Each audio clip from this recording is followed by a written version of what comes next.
টানা বৃষ্টি আর ভারতের উজান থেকে নেমে আসা পাহাড়ি ঢলে ইতিমধ্যেই প্লাবিত হয়েছে সিলেটের সীমান্তবর্তী অঞ্চল। ঢলের কারণে সড়কে উপচে পড়ছে পানি। একই সঙ্গে ভারী বর্ষণে সুরমা ও কুশিয়ারা নদীর পানি দ্রুত বাড়ছে।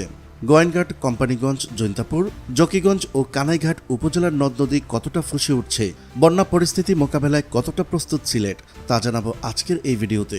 চলুন শুরু করা যাক। বঙ্গোপসাগরে সৃষ্ট নিম্নচাপটি সরে গেলেও তার প্রভাব রয়ে গেছে। টানা বর্ষণ চলছে গোটা সিলেট অঞ্চল জুড়ে। আবার উজানে ভারতের আসাম এবং মেঘালয়ে হচ্ছে ভারী বৃষ্টিপাত। এর পানিও নেমে আসছে বাংলাদেশে। এই অবস্থায় সিলেটের নিম্নাঞ্চলের কিছু কিছু অংশ ইতিমধ্যেই ডুবে গেছে। পানি উন্নয়ন বোর্ডের সূত্র মতে টানা বৃষ্টি ও ভারত থেকে নেমে আসা পাহাড়ি ঢলে সব নদ নদীর পানি বেড়েছে। কোম্পানিগঞ্জের ধলাই নদীর পানি ইসলামপুর পয়েন্টে আজ বেলা 3টায় 10.42 সেন্টিমিটার দিয়ে প্রবাহিত হচ্ছিল। বৃহস্পতিবার সন্ধ্যায় সেটি ছিল 7.23 সেন্টিমিটার। অন্যদিকে গোয়েনঘাটের ডাউকি ও সুরমা নদীর পানি কানাইঘাট ও সিলেট পয়েন্টে বৃহস্পতিবারের তুলনায় অত্যাধিক বেড়েছে। কুশিয়ারা নদীর পানিও বিপদসীমা ছুঁই করছে। গত কয়েকদিন ধরে সিলেট অঞ্চলে বন্যার পূর্বাভাস দিয়ে যাচ্ছে বন্যা পূর্বাভাস ও সতর্কীকরণ কেন্দ্র।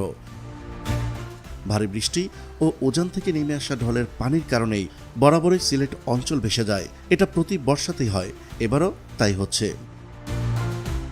গত বৃহস্পতিবার থেকে সিলেট জুড়ে থেমে থেমে বৃষ্টি ঝরছিল, তবে শুক্রবার সন্ধ্যা পর্যন্ত তার পরিমাণ ছিল প্রায় 229 মিলিমিটার।